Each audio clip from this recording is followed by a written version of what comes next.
예배드림을 선포합니다. 두세 사람이 내 이름으로 모인 곳에 나도 그들 중에 있느니라 하신 말씀처럼 지금 이 자리에 그리고 우리의 삶 가운데 예수 그리스도께서 함께 하시며 성령님이 함께 하시는 줄을 믿습니다. 그리고 이 시간 가운데 우리 청소년부가 함께 하나님을 향해 찬양하는 이 시간 가운데 하나님께서 이 찬양을 들으시고 또 응답하시며 기쁨으로 이 예배를 들으시는 줄을 믿습니다.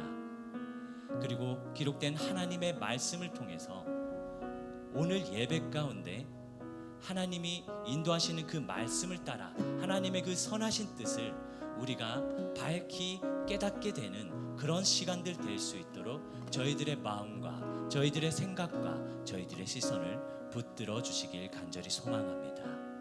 사랑이 가득한 예수 그리스도의 이름으로 기도드렸습니다. 아멘.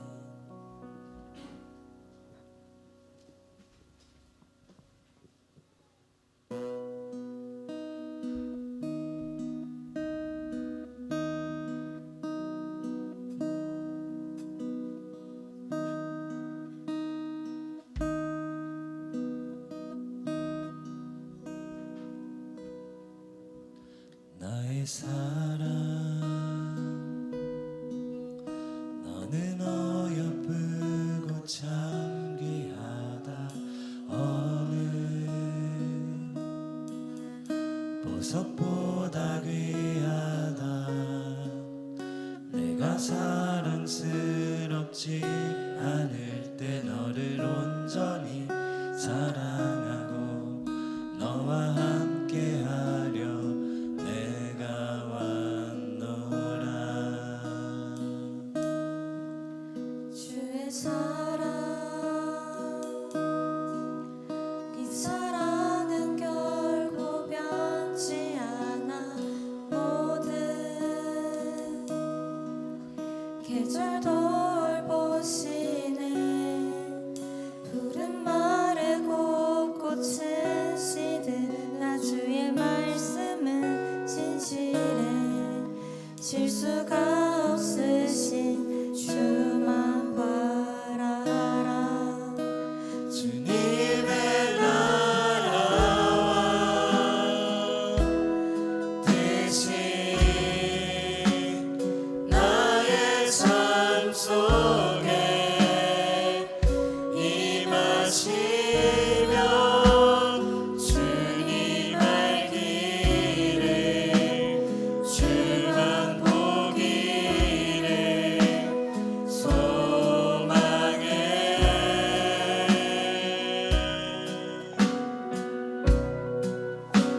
거룩히 살아가 힘과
주신 나의 하나님 완전한 사랑 찬양해.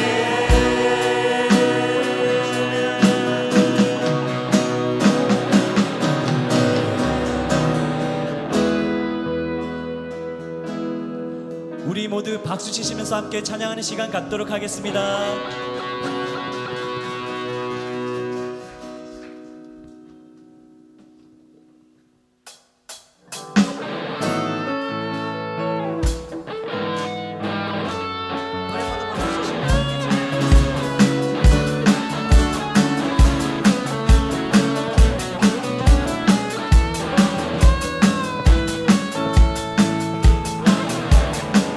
저 높은 하늘 위로 밝은 태양 떠오르듯이 난 주저앉지 않으리. 어떤 어려움에도 주의 길을 선택하리. 빛 가운데로 걸으리. 주님을 크게 보는 믿음 가지고 세상에 나타내리라 놀라운 주의 사랑을. 주의 꿈을 얻고 일어나리라. 선한 능력으로 일어나리라.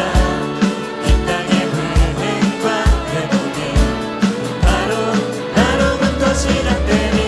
주의 꿈을 얻고 일어나리라. 선한 능력으로 일어나리라. 이 땅의 불행과 회복이 바로 나로부터 시작되니. 저 높은 하늘 위로 밝은 태양 떠오르듯이 난 주저앉지 않으리.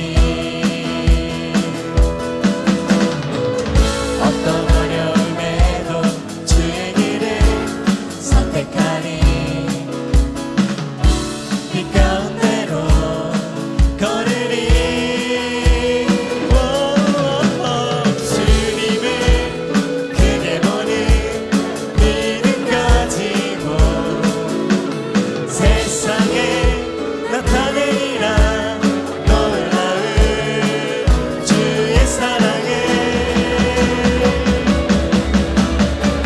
주의 꿈을 얻고 일어나리라.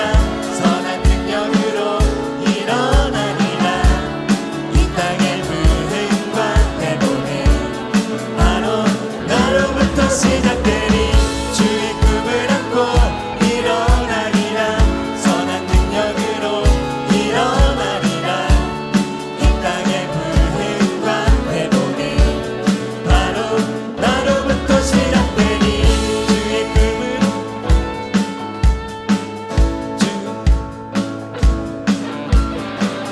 주의 꿈을 얻고 일어나리라. 선한 능력으로 일어나리라. 이 땅의 불행과 회복은 바로 나로부터 시작되니. 주의 꿈을 얻고 일어나리라. 선한 능력으로 일어나리라. 이 땅의 불행과 회복은 바로 나로부터 시작되니. 우리 주 안에서 노래하며 주의 이름 찬양해. 높은 은혜 들어가 주 이름 송축하네. 진실한 찬양 안에 권능이 많네. 외치세 할렐루야. 손뼉치며 전능하신 주께 높이 계신 주님께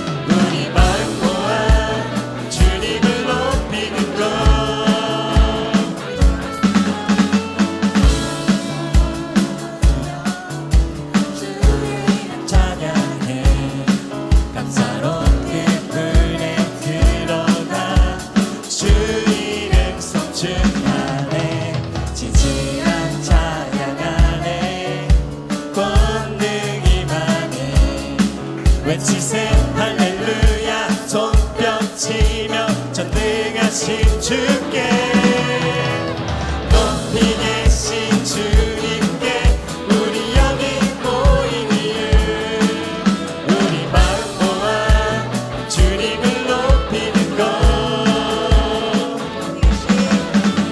높이 계신 주님께 우리 여기 모인 이유 우리 마음 모아 주님을 높이는 것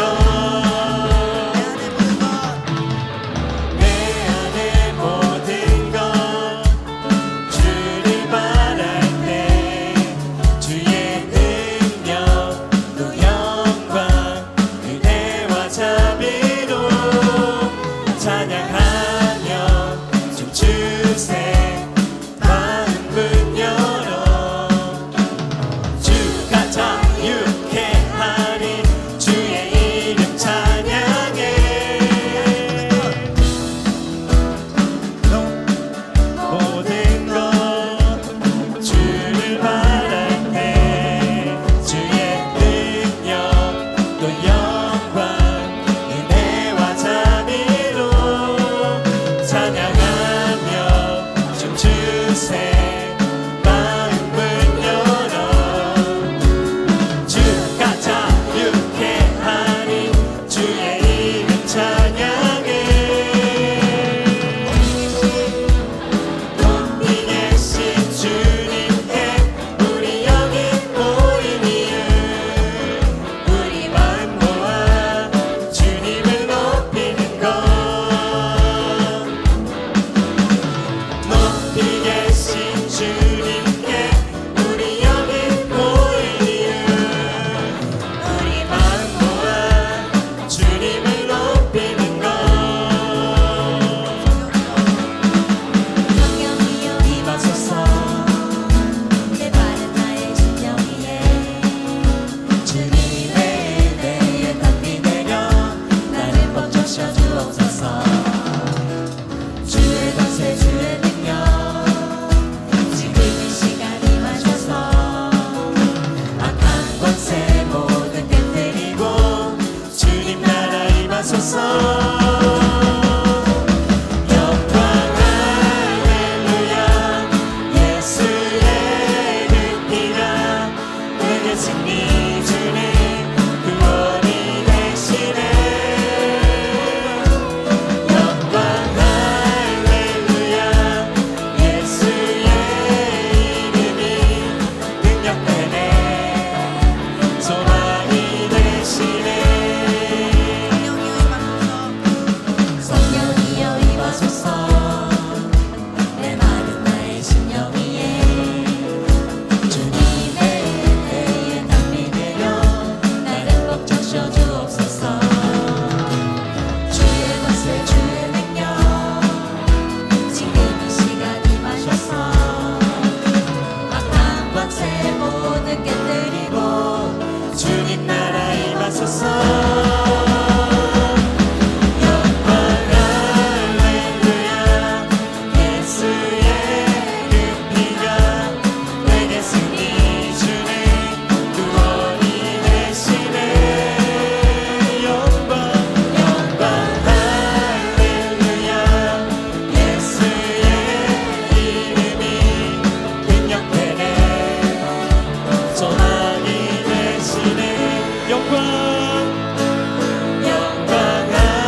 할렐루야 예수의 그 피가 내게 승리 주네 구원이 되시네 영광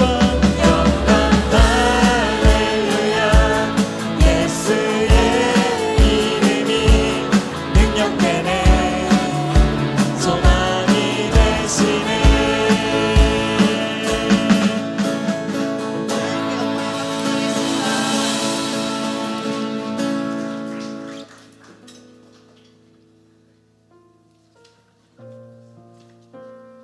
우리의 마음이 아버지의 마음과 같으면 어떨까요?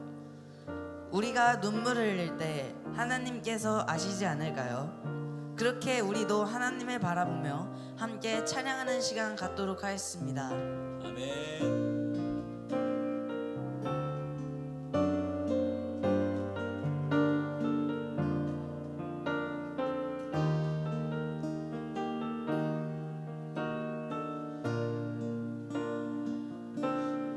아버지 당신은 마음이 있는 곳에 너의 마음이 있기를 원해요. 아버지 당신의 눈물이 고인 곳에 나의 눈물이 고이길 원해요. 아버지 당신이 바라보는 영혼에게 너의 두 눈이 향하길 원해요. 아버지 당신이 울고 있는 어두운 땅에 나의 두 발이 향하길 원해요. 나의 마음이 아버지의 마음 알아. 내 모든 뜻 아버지의 뜻이 될 수 있기를 나의 온 몸이 아버지의 마음 알아. 내 모든 삶 당신의 삶 되기를. 아버지 당신의 마음이 있는 곳에 나의 마음이 있기를 원해요. 아버지 당신의 눈물이 고인 곳에 나의 눈물이 고이길 원해요. 아버지 당신이 바라보는 영혼에게 나의 두 눈이 향하길 원해요.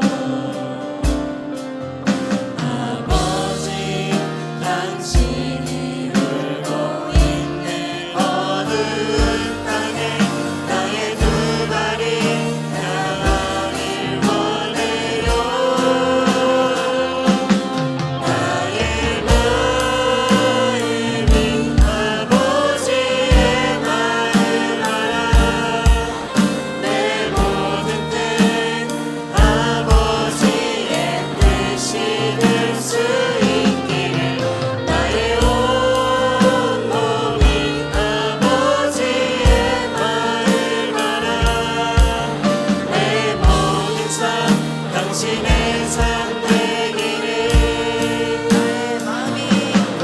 나의 마음이 아버지의 마음 알아.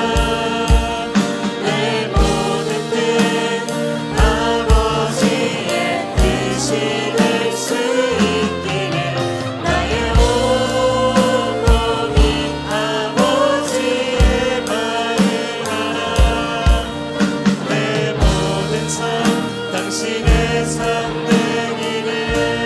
우리 이 시간 다 같이 기도하기 원합니다. 우리의 마음이 연약할지라도 우리의 마음이 부족할지라도 우리 마음이 아버지 마음이 있는 곳이 되길 원하고 우리의 눈이 아버지 눈에 있는 곳에 있길 원합니다. 또 우리 자라나는 다음 세대들이 있습니다. 우리 청소년부가 연합하여서 이렇게 모였는데 우리 자라나는 이 다음 세대들이 아버지의 마음을 품어서 분별된 세대로서 자라날 수 있게 해달라고 우리 이 시간 이러한 기도 제목 가지고 주의 이름 한 번 부르시고 우리 통성으로 기도하며 나아갑시다. 주여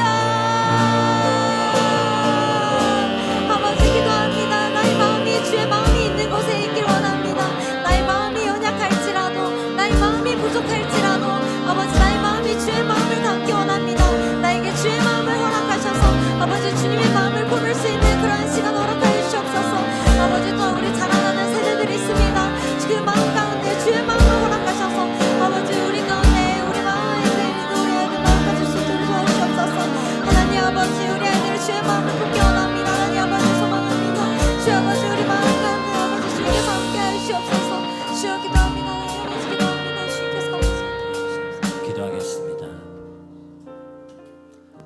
하나님 사랑합니다. 예수 그리스도께 감사드립니다.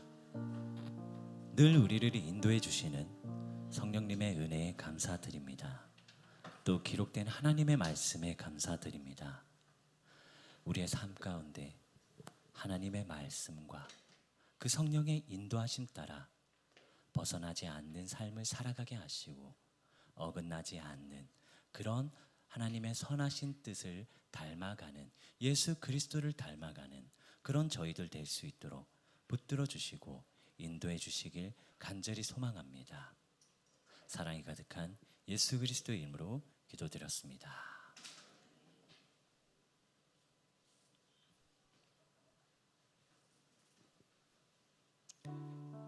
2026년 7월 26일 교회 소식입니다. 첫 번째 소식입니다.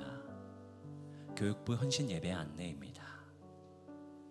7월 26일 금일 오전 11시 이곳 도시안의 교회에서 오는 여름 캠프를 위해서 도시안의 교회와 서부중앙교회 청소년과 청년들이 연합해서 교육부 헌신 예배를 드립니다. 그리고 오늘뿐만 아니라 다가오는 7월 29일 수요일 저녁 7시 30분에는 저희 도시안의 교회 성도님들 모두가 함께 서부중앙교회로 이동해서 함께 수요 예배를 헌신 예배로 드려집니다. 두 번째 소식입니다. 2026년 여름 성경학교 안내입니다. 다음 세대가 주님을 만나 거듭나는 역사가 일어나는 그런 시간이 될 수 있도록 우리 성도님들 모두가 합심하여 함께 기도해 주시길 간절히 소망합니다. 세 번째 소식입니다. 2026년 청소년 청년연합 여름 영성 캠프 소식입니다. 8월 12일 수요일부터 8월 15일 토요일까지 3박 4일 일정 동안 제주 누리교회에서 그곳에서 주님을 만나다라는 주제로 우리 청소년부와 청년부가 함께 모여서 함께 연합 영성 캠프를 진행하고자 합니다.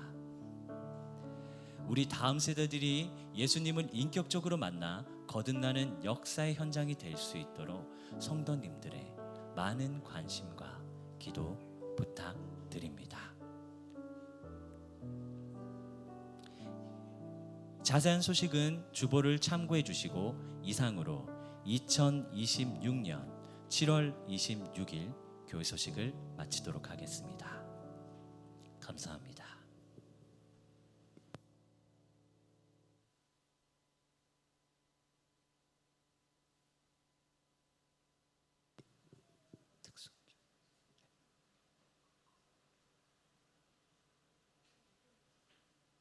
따로 준비된 게 있나요? 그럼 특송 바로 준비해 주시면 됩니다.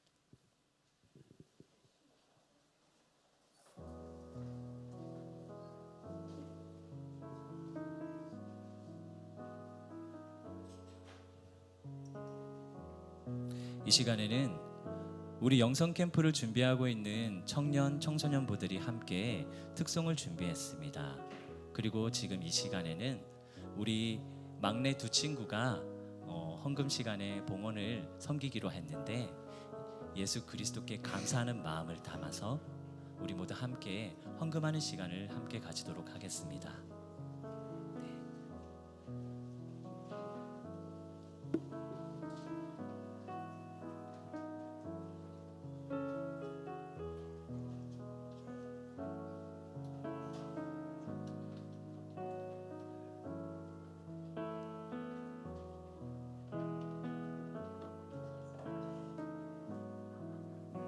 네, 이 시간 저희 두 교회 청소년부가 연합해서 모였는데요. 우리 청소년들이 자라나는 시간 중에서 힘든 시간도 있을 거고 즐거운 시간도 있을 텐데 그 모든 시간들이 모여서 우리 두 청소년부가 하나로 연합되고 하나님 안에서 하나님의 자녀로 자라나고 성장해 나가길 소망합니다. 이 시간 우리 한 마음 한 뜻으로 한 목소리로 우리 같이 찬양하도록 하겠습니다.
인사하고 들어가도록 하겠습니다.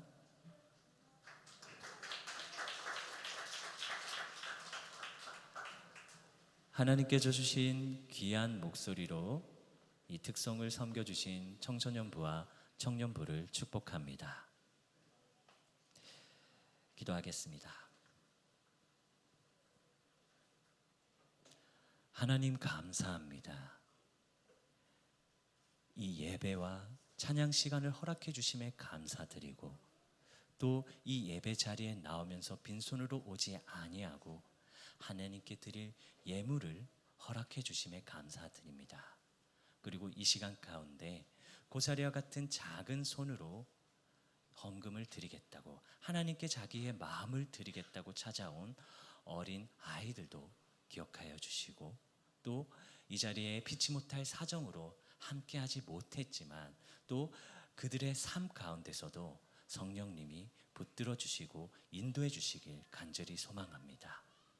그리고 기록된 하나님의 말씀을 이 부족한 종이 이 강단에서 선포할 예정인데 하나님께서 세우셨으니 또 성령님이 함께 하시니 또 기록된 하나님의 말씀이 함께 하시기에 부족한 종의 입술을 붙들어 사용하실 수 있고 또 하나님의 선하신 뜻을 선포될 수 있는 그런 자리로 만들 수 있는 분이 하나님이심을 믿습니다.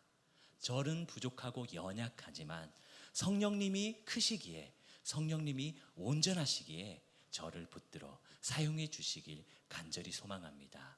그리고 이 시간 가운데 성도님들 한 사람 한 사람 모두 집중해서 그 기록된 하나님의 말씀이 또 예수 그리스도의 가르침이 어떤 선하신 뜻을 가지고 있는지 깨닫게 하는 그런 시간 되게 하시고 또 그런 시간이 이 시간에 머물게 하지 마시고 삶 가운데 나아가 친구들과 이웃들과 가족들에게 이 귀한 복음의 메시지를 예수 그리스도를 전하며 살아가는 그런 귀한 입술 될 수 있도록 저희들의 마음과 저희들의 생각과 시선과 발걸음을 붙들어 인도해 주시길 간절히 소망합니다.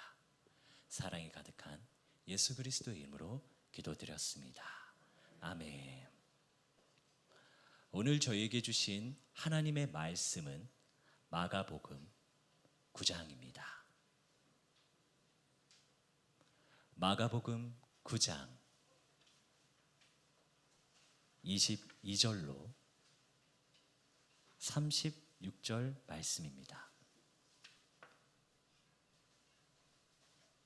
죄송합니다. 마가복음 9장 7절로 23절 말씀입니다. 마가복음 9장 7절로 23절 말씀입니다. 함께 교독하실 텐데요. 말씀이 선포되는 자리에서 무엇보다 소중한 것은 기록된 하나님의 말씀을 함께 봉독하고 교독하는 것이라고 생각합니다. 그러니 한 사람도 빠짐없이 함께 교독하여 주셨으면 좋겠습니다. 제가 먼저 교독하도록 하겠습니다. 마침 구름이 와서 그들을 덮으며 구름 속에서 소리가 나되 이는 내 사랑하는 아들이니 너희는 그의 말을 들으라 하는지라.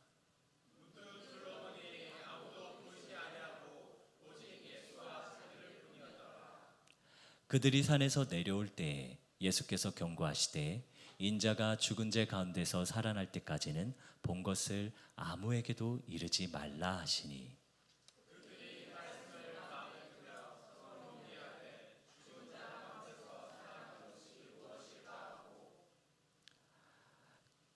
이에 예수께서 묻자와 이르되 어찌하여 서기관들이 엘리야가 먼저 와야 하리까 하나이까.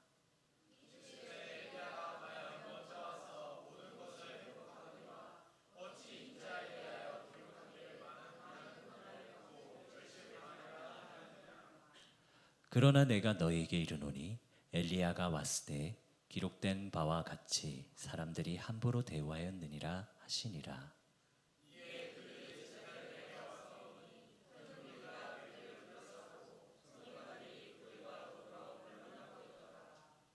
온 무리가 곧 예수를 보고 매우 놀라며 달려와 문안하거늘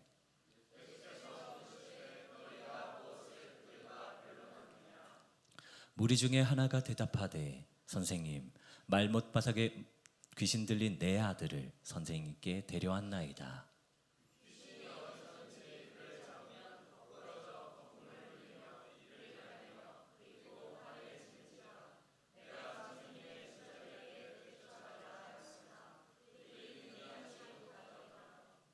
대답하여 이르시되 믿음이 없는 세대여 내가 얼마나 너희와 함께 있으며 얼마나 너희에게 참으리요 그를 내게로 데려오라 하시매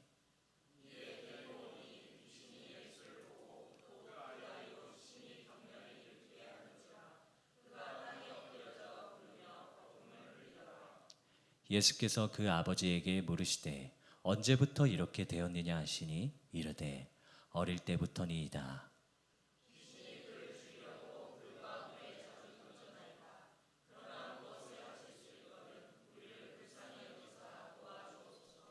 23절입니다.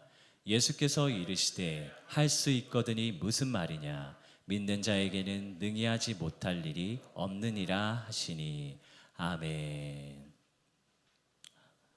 오늘은 그리스도의 목적이라는 주제로 제가 특별히 교육부 헌신 예배니까 제가 말씀을 전하고자 합니다. 성도님들 모두가 은혜 받는 자리 되길 간절히 소망합니다. 지난 시간 이야기를 우리가 잠깐 살펴보면 지난 시간에 예수 그리스도께서 오병이어 기적 이후에 이 제자들을 이 벳세다로 보냈었고요. 그리고 풍랑을 만났었죠. 그리고 칠병이어 이후에도 이 제자들이 벳세다로 다시 갈 수 있게끔 예수 그리스도께서 인도하십니다. 그리고 그렇게 인도하신 다음에 그 벳세다에서 만난 처음 사람들이 맹인 한 사람을 데리고 왔다라는 거죠. 이것은 제자들이 이 벳세다에 와서 이 맹인과 같은 이 눈이 있으나 보지 못하는 그런 맹인과 같은 마찬가지의 상태라는 것을 그 제자들의 영적 상태를 보여주는 것이고요. 그리고 또 이 벳세다라는 지역이 또 영적 상태가 어떤지도 보여주는 것입니다. 그래서 이 벳세다라는 곳은 이 제자들이 이 베드로와 안드레와 빌립 등의 고향이거든요. 그리고 나머지 제자들도 이 인근에 살고 있어요. 그리고 이제 제자가 이 베드로와 안드레가 이 밤새도록 고기 잡고 이 게네사렛 호수 바로 옆 동네거든요. 그러니까 벳세다에서 고기를 잡다가 안 잡히니까 옆 동네까지의 바닷가까지 가서 잡아서 물고기를 잡아도 안 잡혔던 그런 곳이라는 거예요.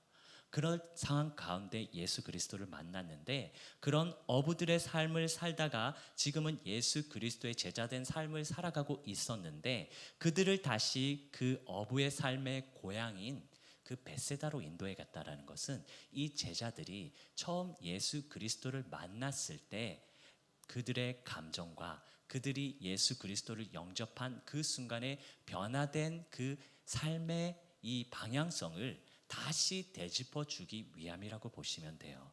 그리고 이 벳세다 이 기사가 우리 도시안의 교회와 서부중앙교회 학생들과 성도들에게 전해졌다라는 것은 다시금 또 우리에게도 이 처음 이 제자들에게 주셨던 예수 그리스도를 영접했던 그 순간의 상황처럼 우리들도 그 주님을 만났던 예수 그리스도를 영접했던 그 처음 순간을 다시 한번 되돌리게끔 하는 그런 기사라고 볼 수 있다고 지난 시간에 얘기했었습니다.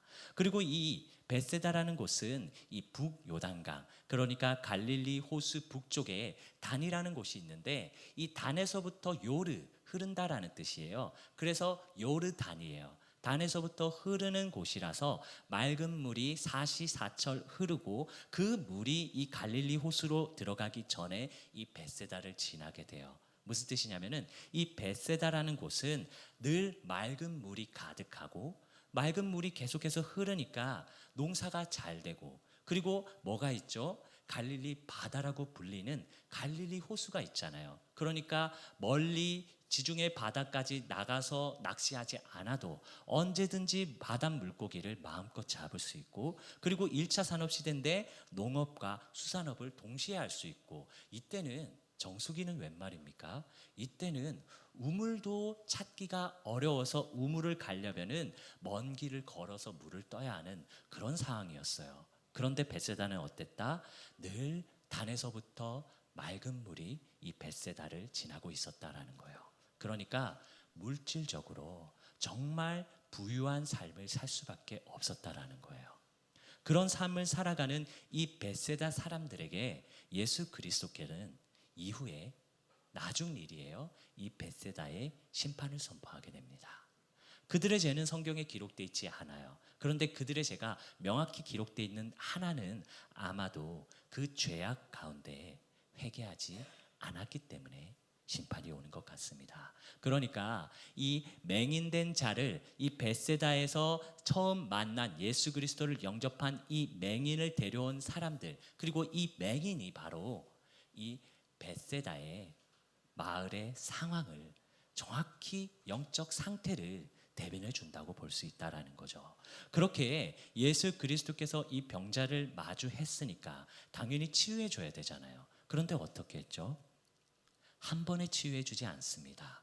다른 기사들, 다른 병자들과 다르게 한 번에 치유하지 않고 두 번에 나누어서 두 번 치유하십니다. 어떻게 하죠? 처음에는 눈에 침을 뱉고 그에게 안수를 해주세요. 그리고 그에게 묻습니다. 뭐가 보이냐고. 그러니 그가 얘기를 합니다. 네, 사람들이 보입니다. 우리 성경에는 사람들이 보인다고 되어 있지만 원어 성경에는 여기에 정관사가 붙어 있습니다. 그럼 뭐가 되죠? 그 사람들이 보입니다. 이것이 맹인이 눈을 떴을 때 처음 보았던 것이 그 사람들이라는 거예요. 그럼 그 사람들은 직전 구절을 살펴보면 이 맹인을 예수 그리스도께 이 낫게 하기 위해서 데리고 온 사람들이라고 하는 것을 말할 수 있어요. 혹은 제자들도 될 수 있지만 저는 이 맹인을 데리고 온 사람들이라고 생각해요. 그리고 또 이 맹인이 눈뜬 맹인이 얘기를 합니다. 나무 같은 것들이 걸어가는 것을 보나이다 라고 얘기를 하는데, 그러니까 걸어가는 것이니까 분명 사람들일 거예요. 그런데 그게 사람처럼 선명하게 보이지 않고 나무같이 보인다라는 거예요. 그러니까 이것이 온전하게 깨끗하게 선명하게 보이지 않았다라는 것을 말해주는데, 이렇게 처음 가까이에 있는 자신을 데리고 온 사람들은, 가까이 있는 사람들은 보이는데 조금 거리가 떨어져서 지나다니는 사람들까지는 보지 못하는 상태였다라는 거죠. 그래서 예수께서 한 번 더 안수를 해주세요. 그랬더니 이번에는 밝히 모든 것을 볼 수 있는 상태가 됩니다. 그런데 예수께서 그에게 뭐라 말씀하시냐면은 집으로 돌려보내는데 마을에는 들어가지 말아요. 어떤 마을? 벳세다. 벳세다에는 들어가지 말라라는 거예요. 벳세다는 어떤 동네? 나중에 크게 심판받을 동네. 그러니까 예수 그리스도께서 그러면 이 맹인에게 두 번 치유할 수밖에 없는 이유가 있었다라는 거죠. 어떤 이유죠? 먼저는 예수 그리스도께 자신의 눈을 뜨지 못하는 병을 치유할 수 있도록 그 예수는 반드시 치유할 수 있다라는 믿음을 가지고 이 맹인을 데리고 온 그 믿음의 사람들을 먼저 보이셨다라는 거예요. 그러면은 맹인이 앞으로 눈을 뜨고 삶을 살아갈 때 무엇을 바라봐야 된다? 그 사람들과 같은 삶을 살아야 되고 예수 그리스도를 바라봐야 된다는 것을 보여주고 있다는 거예요. 그런데 두 번째는 무엇을 보여주셨다고요? 두 번째로 보여주신 것은 걸어가는 사람인 것은 분명한데 제대로 선명하게 보여주지 않았다라는 거예요. 그리고 그 마을에 온전히 눈을 뜬 이후에도, 눈을 밝혀진 이후에도 그 마을에는 들어가지 말라는 거예요. 뭐라고요? 그들이 온전한 삶을 살고 있지 않기 때문에 그들과 같은 삶을 살길 원치 않는 거예요. 그들의 삶의 행태를 보여주고 싶지 않은 것이 예수 그리스도의 마음이라는 거예요. 그러니까 예수 그리스도께서 두 번 치유하신 것은 능력이 없어서는 아니잖아요. 하나님의 아들이시고 하나님이신 그분이 단번에 치유할 수 있음에도 나눠서 치유하신 이유는 두 가지를 보여주기 위해서요. 한 가지는 뭐다? 한 가지는 이 예수 그리스도를 믿는 믿음의 삶을 사는 사람들을 보여주고, 가까이 있는 예수 그리스도, 안수해 주셨으니까 가장 가까이 있었을 거잖아요. 그 예수 그리스도를 바라보며 살으라는 그런 목적으로 이 눈을 뜨게 해줬고요. 그리고 먼 길을 지나다니는 사람들은 흐리게 보여줬던 이유는 그들을 보여주고 싶지 않았고 베스다 마을에 들어가길 원치 않았다라는 거예요. 이렇게 예수님의 말과 행동에는요, 다 의미가 있어요. 예수님의 말과 행동에는 그 목적이 있다라는 거예요. 그래서 이제 오늘 말씀, 본문 말씀 가운데 또 예수 그리스도의 말과 행동에 어떤 목적을 가졌는지 한번 살펴보는 시간을 갖도록 하겠습니다. 오늘 기사의 시작은 변화산 기사인데요. 변화산 기사에 가장 먼저 기록된 1절 말씀을 보면 이렇습니다. 함께 읽겠습니다. 내가 진실로 너에게 이르노니 여기 서 있는 사람 중에는 죽기 전에 하나님 나라가 권능으로 임하는 것을 볼 자들도 있느니라 하시니라. 아멘. 우리말에는 죽기 전에라고 되어 있는데 영어로는 이렇게 얘기하네요. Will not taste death. 그러니까 죽음을 맛보지 않을 거야. 그리고 원어 성경에는 이렇게 나와 있어요. 부정어를 2번 반복해서 우매라는 부정어를 반복해서 절대 죽음이 일어나지 않을 거야. 그러니까 엄청난 베네핏이 담겨 있다라는 거예요. 누가? 이 제자들 중에 몇몇이. 그리고 이제 엿새가 지나는데 이 높은 산에 올라가실 때 베드로와 야고보와 요한을 데려가시는데 그들에게 이 변화된 모습, 저는 그렇게 생각해요. 물론 다를 수 있지만 예수 그리스도께서 부활하신 모습을 보여주는 것이 아닌가라고 생각해 봅니다. 그런 모습을 보여주시고 그리고 누구와 함께 하시죠? 이렇게 보여주시는데 이 보여주신 이 변화산 사건에서도 이 보여주신 이유가 있을 거라는 거예요. 이전 기사의 본문에 보면은 이런 내용들이 있습니다. 예수께서 제자들과 빌립보 가야사랴 여러 마을에 나가시는데 그때 예수께서 제자들에게 물어요. 뭐라고 묻냐면 사람들이 나를 누구라고 하느냐. 제자들이 대답합니다. 제자들이 친내 요한이라고도 하고 더러는 엘리야, 더러는 선지자 중에 하나이다 라는 대답을 하게 돼요. 그러니까 사람들이 예수 그리스도를 엘리야 아닐까? 선지자 아닐까? 하는 그런 의구심을 가지는 그런 소문들이 퍼져나가는 그런 상황 가운데 이 이야기가 이어진다라는 거예요. 그런데 이제 예수님께서 엿새가 지난 후에 베드로와 야고보와 요한을 데리고 변화산에 올라 높은 산에 올라 변화된 모습 가운데 누구와 함께 하시는 모습을 보이냐면은 모세와 엘리야와 함께 하시는 모습을 보이게 됩니다. 이제 사람들이 잘못 해석하고 있으니까 잘못 이해하고 있으니까 그 잘못된 소문을 바로잡기 위해서 먼저는 이 모세는 이 모세 율법, 모세 오경 가운데 뒷부분이라고 할 수 있는 신명기에 이런 말씀 있죠. 함께 읽겠습니다. 내 하나님 여호와께서 너희 가운데 내 형제 중에서 너희를 위하여 나와 같은 선지자 하나를 일으키리니 너희는 그의 말을 들을지니라. 나와 같은 선지자. 그러니까 모세와 같은 선지자 하나를 너희 형제 중에 일으킬 거야 라는 이런 메시지를 모세가 전하게 되는데요. 그리고 이것이 성경에 기록되게 돼요. 모세 율법에. 이렇게 기록되면서 모세와 같은 선지자를 유대인들과 이스라엘 사람들은 계속해서 기다리고 있었다라는 거죠. 그러니까 예수 그리스도께서 혹시 그 선지자 아닐까?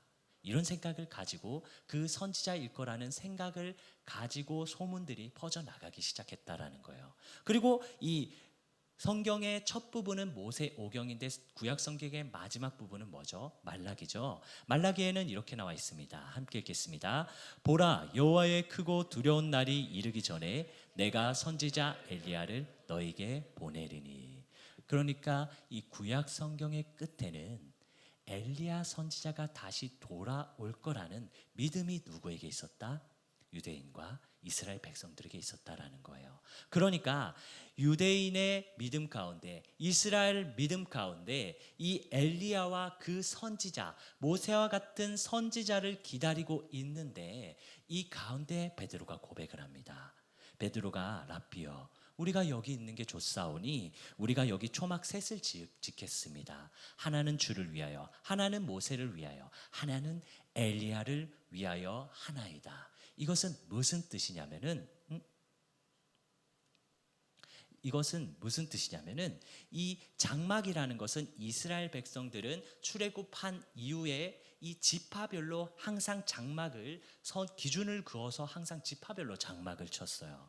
그런데 모세는 어디 지파? 레위 지파. 그리고 이 예수 그리스도는 어디 지파? 유다 지파. 그리고 이 엘리야는 디셉 사람. 그리고 엘리야가 거주했던 지역은 이 므낫세 지역인 것으로 확인이 됐습니다. 그러니까 디셉이 어딘지 정확하게 알 수 없으나 므낫세 지파와 연관이 있을 수 있다라는 것을 알 수 있는데, 이렇게 이들의 출신과 이들이 속한 지파, 이들이 속한 민족이 다르다라는 거예요. 그러니까 베드로가 고백했듯이 이들이 거하는 처소, 거하는 장막이 다르다라는 거예요. 그러니까 이들은 혈통 자체가 달라라는 것을 지금 베드로가 스스로 깨닫는 그런 현장이라는 거예요. 그렇게 베드로가 스스로 깨닫고 이 세 명의 제자들이 깨달을 만큼 예수 그리스도는 이들과 다르다라는 것을 지금 보여주고 있다라는 거예요. 그래서 이제 예수 그리스도께서는 이전 본문 가운데 제자들에게 묻죠. 그렇다면 너희는 나를 누구라 하느냐라고 얘기를 했대. 베드로가 고백을 하죠. 주는 그리스도니이다. 그렇게 예수 그리스도이심을, 메시아이심을 베드로가 고백을 하게 되는데, 이 일을 예수께서는 아무에게도 아무 말도 하지 말라고 경고를 하게 되는데요. 그렇게 이 인자가 많은 고난을 받고 장로들과 대제사장들과 서기관들에게 이 핍박을 받고 버림받은 이후에야 이 메시지를 전할 수 있다라는 사실을 전하게 돼요. 그렇게 이 드러내놓고 예수 그리스도께서 이 죽을 수밖에 없는 상황 가운데 놓인 것을 이 제자들에게 얘기하니까 베드로가 얘기를 해요. 베드로는 처음에 이 변화산에 선택받은 그 세 사람 중에 한 사람이고, 거기에서 으뜸, 왜? 주는 그리스도라는 그 고백을 했으니까 그 으뜸이 되는 그 제자 중에 세 사람, 그렇게 해서 베드로가 선택됐구나라고 생각을 했더니 이 베드로가 어떤 취급을 받게 되죠? 사탄 취급을 받게 돼요. 이제 예수 그리스도께서 이 죽을 수밖에 없는 상황 가운데, 십자가에 달릴 수밖에 없는 상황 가운데 놓인 것을 제자들에게 전하니까 베드로가 붙들어 항변을 했다라는 거예요. 그래서 예수께서 전하십니다. 베드로를 꾸짖어 이르시되 사탄아 내 뒤로 물러가라.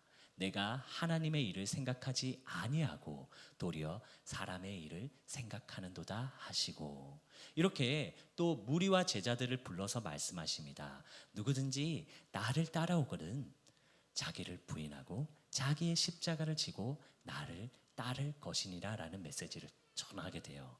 다시 말해서 너희들은 나뿐만 아니라 너희들도 나를 따라와야 되고, 나를 따르는 길은 십자가를 지는 길이고 죽음에 이를 수밖에 없는 길이라는 것을 지금 얘기해 주고 있다라는 거예요. 그러니까 베드로가 사탄 취급을 받으면서 제자들이 똑같이 지적을 받으면서 그 상황 가운데 이 변화산 사건에 이 베드로와 야고보와 요한이 초대받아서 함께 했다라는 거예요.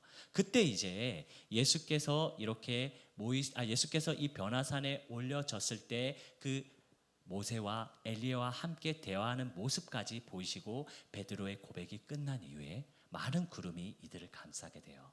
그렇게 해서 많은 구름이 감싼 이후에 하나의 음성이 들리기 시작해요. 그때 들린 음성이 이렇습니다. 내 사랑하는 아들이니 너희는 그의 말을 들으라 라는 이 메시지가 들렸는데, 그 순간 둘러보니까 예수 그리스도밖에 없었던 거예요. 그러니까 야고보와 요한과 베드로가 예수 그리스도의 하나님의 음성을 들었는데 그 자리에는 예수 그리스도밖에 보이지 않으니까 이제 그 예수 그리스도와 함께 산에서 내려오는데, 이 메시지도 예수께서는 사람들에게 전하지 말라고 얘기를 해요. 언제까지? 내가 죽은 자 가운데서 살아날 때까지. 그러니까 그때 이 베드로와 야고보와 요한은 그럼 알아들었겠죠. 이렇게 따로 불러서 변화산에 변화된 모습까지 보였으니까, 그리고 모세와 엘리야까지 함께 있으니까 그 엘리야가 예수 그리스도가 아니고 그 모세와 같은 선지자가, 많은 학자들은 예수라고도 하고 여호수아라고도 하고 둘이 어차피 같은 뜻인데, 그렇게 구원의 이름을 가진 예수 그리스도가 아닐까 하는 그런 소문들이 퍼져가는 가운데 엘리야가 예수 그리스도가 아님을 그들에게 보여주고, 그들에게 또 변화된 모습, 부활체와 같은 그런 모습, 빛나는 모습을 보여줬음에도 그 베드로와 야고보와 요한은 그 자리에서 깨닫지 못하게 돼요. 함께 읽겠습니다. 그들이 이 말씀을 마음에 두어며 서로 문의하되 죽은 자 가운데서 살아난 것이 무엇일까 하고. 아직 이들은요, 베드로와 야고보와 요한은 선별해서 따로 변화산 꼭대기까지 데리고 올라갔으나, 실제로 예수 그리스도께서 변화된 모습을 보여줬으나 그들이 아직 깨닫지 못했어요. 그들이 아직 부활이 뭔지도 모르고 죽은 자 가운데서 살아나신 것이 뭔지도 몰라요. 그래서 오히려 묻습니다. 서기관들이 엘리야가 먼저 와야 한다고 하는데요, 그게 왜 그런지 그런 질문을 한다라는 거죠. 그래서 예수께서는 거기에 대한 질문만 하죠. 그것을 궁금해하니까. 그래서 엘리야가 먼저 사람들에게 왔으되 이 기록된 바와 같이 사람들이 함부로 대하였다라는 사실을 전하면서 이제 제자들이 모여있는 그런 곳으로 다시 내려오게 되는데요. 그렇다면은 베드로와 요한과 야고보를 도대체 왜 데리고 왔는지, 따로 제자들 나머지를 놔두고 왜 그들만 데리고 왔는지를 이 기사를 통해서, 오늘 본문 기사를 통해서 알 수 있어요. 오늘 본문 기사를 통해서 내려왔더니 제자들이 뭘 하고 있었죠?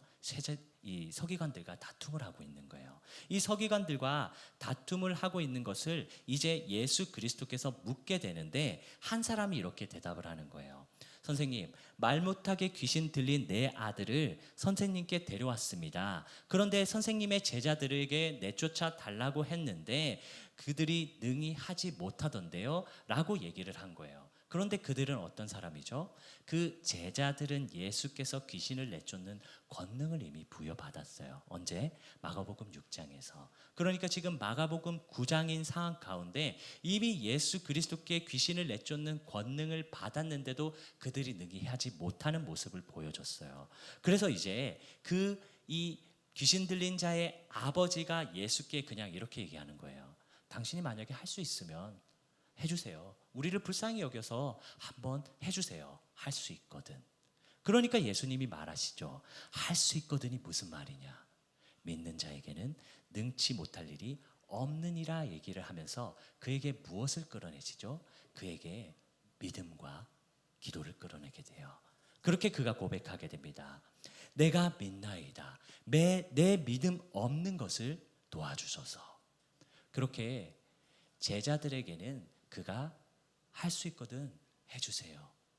우리를 불쌍히 여겨주세요 라고 부탁을 했을 거고, 예수 그리스도 앞에서도 똑같이 그런 부탁을 했는데, 그 예수 그리스도께서는 이 상황 가운데 왜 제자들이 이 귀신 들린 자를 고쳐주지 못했는지를 정확히 짚어주시면서 얘기를 하시는 거예요.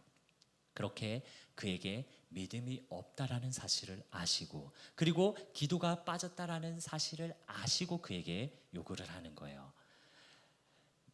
할 수 있거든이 무슨 말이냐? 믿는 자에게는 능히 하지 못할 일이 없느니라. 그렇게 그가 고백하게 되고, 내가 믿나이다, 믿음 없는 것을 도와주소서라는 고백을 하고 기도를 하고 그 예수 그리스도를 믿는 믿음을 보여주니까 그 귀신을 예수께서 꾸짖으시고 손을 잡아 일으키시니 온전해졌다라는 거예요. 그날 밤에 제자들이 찾아가서 예수께 묻습니다. 어떻게 우리는 그 귀신을 내쫓을 수 없었나요? 예수 그리스도께서 정확히 짚어주십니다. 기도 외에는 다른 것으로 이런 종류가 나갈 수 없느니라. 그렇게 제자들은 이 메시지를 예수 그리스도께서 제자들에게 했다라는 것은, 제자들은 그 순간 기도하지 않았다라는 거예요. 그 순간 기도하지 않고 예수 그리스도께서 자신들에게 귀신을 내쫓는 권능을 주셨으니까 이리 데리고 와봐요. 내가 귀신 내쫓아 줄게요. 왜? 이미 해봤거든. 2번이나 해봤거든요. 그러니까 자신들의 능력인 줄 알고 예수 그리스도께서 자신들에게 능력을 부여해 주셨으니까 그 능력을 가지고 이제 자신들이 마음껏 귀신을 내쫓는 사역을 하겠다라는 거예요. 그들의 결과가 어떻게 되냐면 그 뒤에 기사를 보면 이렇습니다. 또 가버나움의 길을 걷다가 이 마을을 두루 다니시다가 제자들에게 물어요. 너희들이 길에서 서로 토론한 것이 무엇이냐? 그들이 잠잠하니 이는 길에서 서로 누가 크냐 하고 쟁론하였습니다.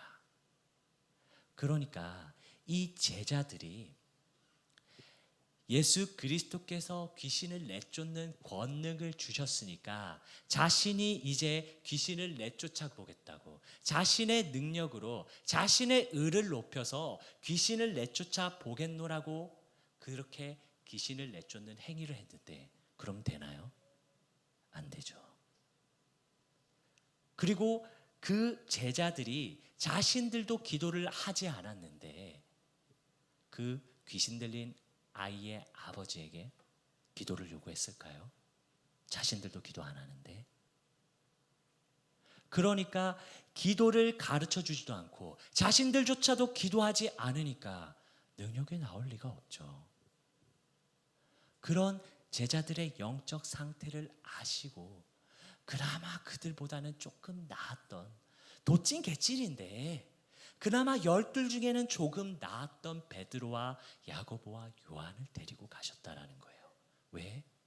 지금 당장 변화된 모습을 보여주고 그들에게 사람들이 잘못 알고 있는 엘리야로 착각하고 그 선지자로 착각하고 있는 예수 그리스도를 잘못 오해하고 있는 그 복음은 전해야겠는데 제자들이 하나같이 자기의 의만 높이고 있고 자기의 능력인 마냥 이 귀신 내쫓는 병자를 고치는 능력을 행하려고 하고 있다라는 거예요. 그런데 이 복음은 전해줘야 되거든요. 그런데 어쩔 수 없이 그나마 나은 베드로와 요한과 야고보를 데리고 변화산에 올라갔다라는 거예요. 그런데 또 여러분들께 질문해 볼게요.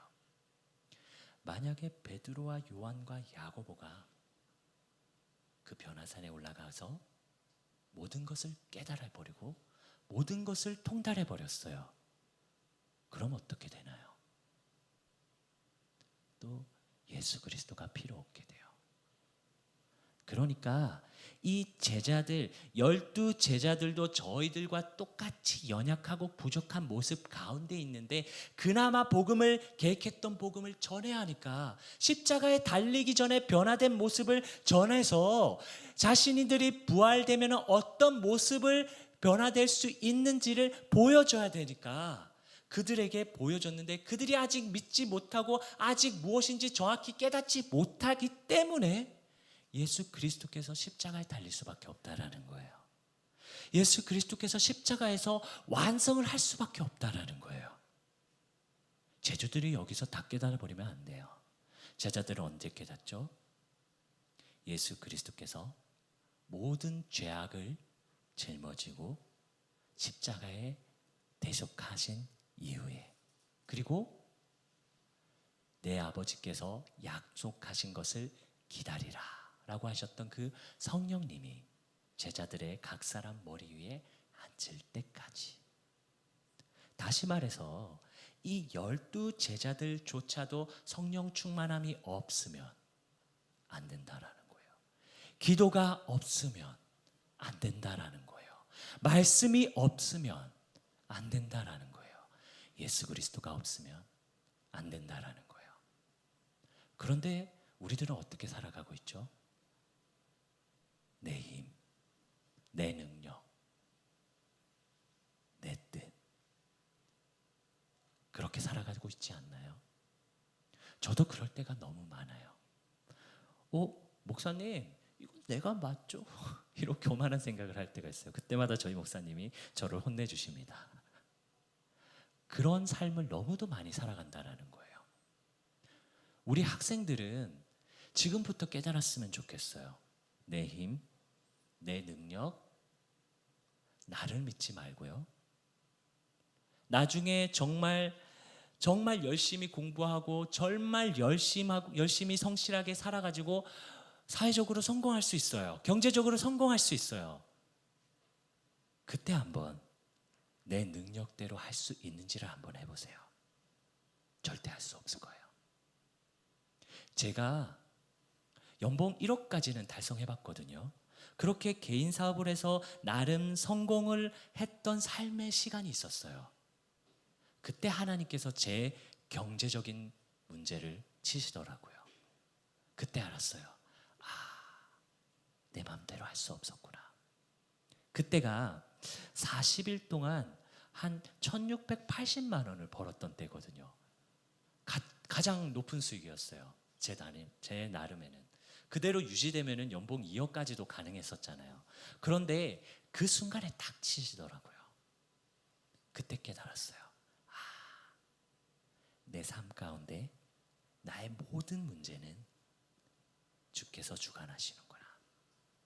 나의 부유함도, 나의 낮아짐도, 나의 가난함도 모두 하나님께서 주관하시는구나.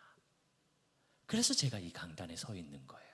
그래서 제가 늦은 나이에 30대의 나이에 신학교를 입학해서 7년을 공부하고 지금 또 박사학위를 계속 이어가고 있어요. 그랬기 때문에 내가 아무것도 아니구나. 그래서 지금 이 시간 가운데 우리 친구들에게 저는 그런 메시지를 전하고 싶어요. 너희들이 아니라 하나님이 다 하신다. 그럼 우리는 하나님께 기도하고 예수 그리스도의 이름으로 기도하고 그리고 성령 충만함을 받아야 한다. 그럼 이런 질문할 수 있어요. 전도사님, 성령 충만함 어떻게 받으면 돼요? 저 성령 충만함 줬으면 좋겠어요. 안 주던데요? 꽉 채워줬으면 좋겠는데 안 주던데요?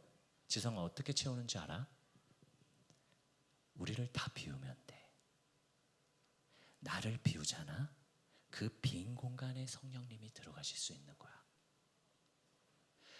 아직도 내 안에 내가 가득 차 있고 내 의가 가득 차 있고 내 생각, 내 판단, 내 기준이 가득 차 있으면 성령님이 들어갈 공간이 없다라는 거예요. 이건 물리적인 문제예요. 영적인 문제이기도 하지만 물리적인 문제예요. 내 마음 가운데, 내 생각 가운데 돈이 들어가 있고 게임이 들어가 있고 내가 들어가 있으면 성령님은 들어갈 수가 없다는 거예요. 조금 빈 공간을 삐집고 들어가셨다가 우리의 생각 때문에 우리의 말과 행동 때문에 우리의 죄악 가운데 빠져있기 때문에 오히려 성령님이 튕겨나갈 수 있다는 거예요. 그래서 우리 친구들은 머릿속에 날마다 지난 시간에 우리 그 도시안의 교회 성도님들께는 보여드렸는데 우리 머릿속에 날마다 돈이라는 생각이 가득 차 있고 재미난 일, 즐거운 일, 기쁜 일, 여행, 그리고 가족, 친구, 여자친구, 남자친구, 우리 아이 이런 생각들로 가득 차 있는데 그 가운데 내 생각, 내 판단 그리고 내가 가치를 높이 측정할 수 있는 것들을 모두 지워야 된다라는 거예요. 그럼 그 빈자리에 성령님이 들어갈 수 있다라는 거예요. 그렇게 이 3명의 제자들을 선별해서 부족하지만 아직도 한참 부족하지만 그들을 붙들어서 데려가신 이유는 죽음을 맛보지 않고 아니 절대 죽음이 일어나지 않는 그 베네핏을 받을 수 있는 제자들로 선별을 했다라는 거예요. 그래서 야고보가 어떻게 되죠? 첫 번째 순교자로 돼요. 첫 번째 순교자라는 것은 가장 먼저 예수 그리스도 곧 하나님의 품으로 갔다라는 거예요. 이건 또 자살이랑 같이 보면 안 돼요. 하나님의 복음, 예수 그리스도의 복음을 전하면서 그 순교자의 피를 흘린 최초의 인물로서 하나님 곁에 갔고, 그리고 베드로는 이렇게 그리스도로 고백하는 모범된 모습을 보이고, 이 교회가 태동할 때 가장 먼저 베드로가 이 수장으로서의 멋진 역할을 하게 되고요. 그리고 또 죽음을 맛보지 않는다 그랬잖아요. 이 사도 요한이 나중에 어떤 삶을 받게 되냐면은, 이 로마로부터 핍박을 받아서 너희가 세례, 침례를 받는 사람들이야. 그러면서 이 끓는 기름 가마에 그를 넣고, 그리고 그 위에 뜨거운 팔팔 끓는 기름을 부어서 침례 혹은 세례를 베풀게 돼요. 이렇게 끓는 가마에서 통째로 익어가고 끓는 기름을 부었는데, 사실 이거 청소년들에게 보여주기 끔찍한 이 장면이 실제로 일어났는데, 이 가운데 요한 사도가 살아나게 돼요. 그리고 밤모섬으로 유배되게 돼요. 로마의 처형 방법은 이렇거든요. 사자 굴에 던졌어요. 살아나잖아요. 그럼 그를 해방시켜줘요. 그리고 끓는 기름통에 넣고 끓는 기름을 팔팔 끓는 기름을 부었어요. 그런데 그가 살아남으면, 일정 시간, 처형 시간을 지나 살아남으면 그를 살려주게 돼요. 그렇게 밤모섬에 가서 그가 무엇을 보죠? 요한계시록의 환상을 보게 돼요. 하늘 보좌를 맛보게 돼요. 죽음이 이르기 전에 죽음을 맛보지 않고 오히려 하나님 나라를 보게 된다라는 거죠. 그래서 우리는, 저는 비록 많은 죄악 가운데 빠진 삶도 살아봤고, 잘못된 판단, 실수들을 연발하고 죄악을 계속해서 지으면서 살아왔던 시간들이 있었던 것 같아요. 그런데 우리 친구들에게 감히 얘기할 수 있어요. 우리 친구들은 아직 순수하고, 우리 친구들은 아직 깨끗하기 때문에, 우리 친구들은 이 사도들의 막내인 요한처럼, 이 요한 사도처럼 우리 친구들의 삶이 죽음을 맛보지 않고, 절대 죽음을 경험하지 않고 하나님의 품, 예수 그리스도의 품에 갈 수 있는 그런 날이 오길 간절히 소망합니다. 그러려면 뭐가 필요하다 그랬죠? 기도 외에는 이런 능력을 행할 수 없다 말하셨어요. 그러니까 우리가 함께 기도하는 시간을 갖도록 하겠습니다.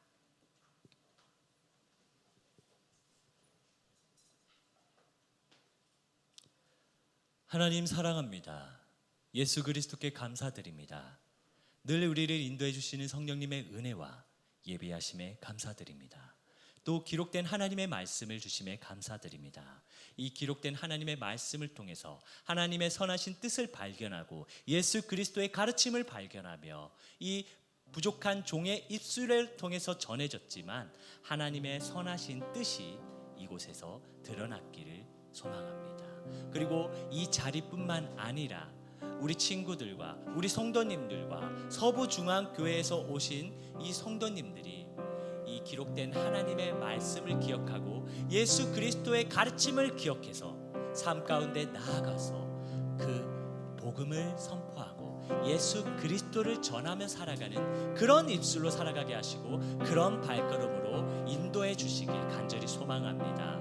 비록 저희는 부족합니다. 저희는 연약합니다. 하지만 저희들이 좀 더 낮아지고 나를 비우고 또 비운다면 그 빈 자리에 성령님께서 채워지실 수 있고, 그렇게 성령 충만함으로 저희들이 능히 예수 그리스도께서 보여주신 그런 능력으로 귀신을 내쫓을 수 있으며, 복음을 전할 수 있으며, 병자들을 치유할 수 있으며, 예수 그리스도를 전할 수 있으며, 성령 하나님과 성부 하나님의 선하신 뜻대로 삶을 살아가는 그런 귀한 자리에 저희들이 살아갈 수 있음을 고백합니다.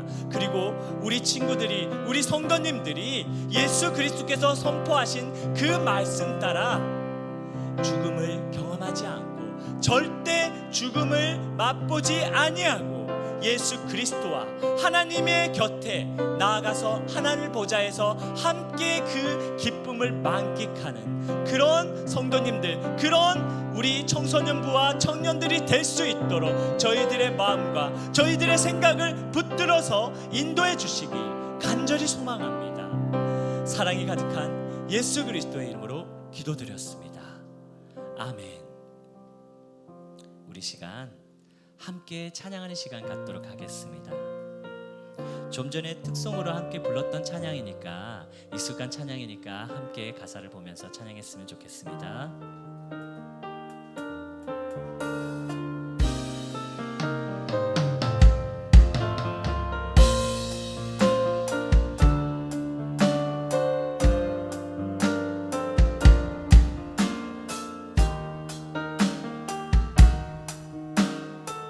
아버지, 아버지 당신의 마음이 있는 곳에 나의 마음이 있기를 원해요. 아버지 당신의 눈물이 고인 곳에 나의 눈물이 고이길 원해요. 아버지 당신이 바라보는 영혼에게 나의 두 눈이 향하길 원해요. 아버지 당신이 울고 있는 어두운 땅에 나의 두 발이 향하길 원해요. 나의 마음이 아버지의 마음 알아. 내 모든 뜻 아버지의 뜻이 될 수 있기를. 나의 온 몸이 아버지의 마음 알아. 내 모든 삶 당신의 삶 되기를.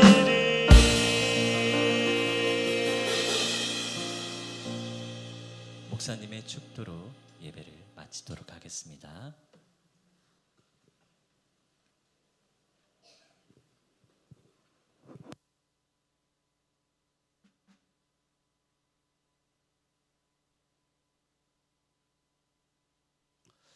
네, 이 시간 축도함으로 오늘 예배를 마치도록 하겠습니다. 이제는 우리 주 예수 그리스도의 한량없는 은혜와 하나님 아버지의 무궁하신 사랑하심과 성령님의 감화 위로 보호 교통 영원까지 우리를 위하시고 함께 하시며 우리를 위하여 그리스도를 죽기까지 살리기를 원하시는, 영생을 주길 원하시는 그 주님의 간절한 마음이 오늘도 이 예배 가운데 참여한 도시안의 교회 위에와 서부중앙 교회 위에와 그리고 저 멀리 있는 청량 감리교회 위에 가운데 하나님의 그 놀라운 영생의 은혜의 축복이 충만하기를 간절히 축원하옵나이다.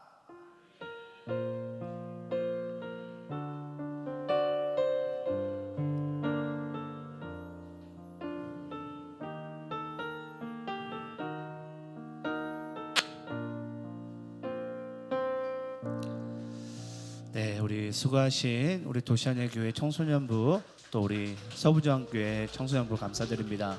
우리 앞에 나와서 우리 단체 사진만 빨리 찍고 지금 출발하셔야 되니까 시간이 없습니다. 여러분, 네, 빨리 나오셔가지고 단체 사진만 찍고 마치도록 하겠습니다.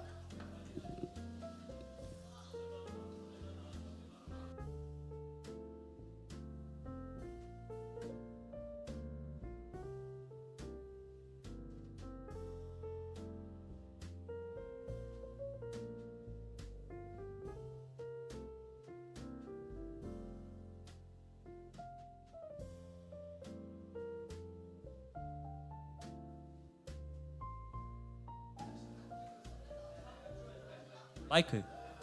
우리 소은이랑 다혜도 나올래? 사진만 찍자.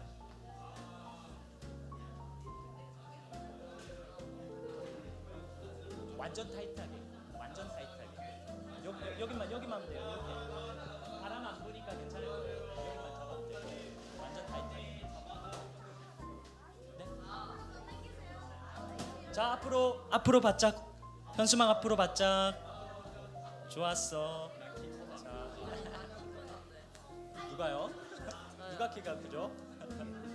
자, 좀 가까이 와봐. 가까이 와봐. 단우 동생? 우와.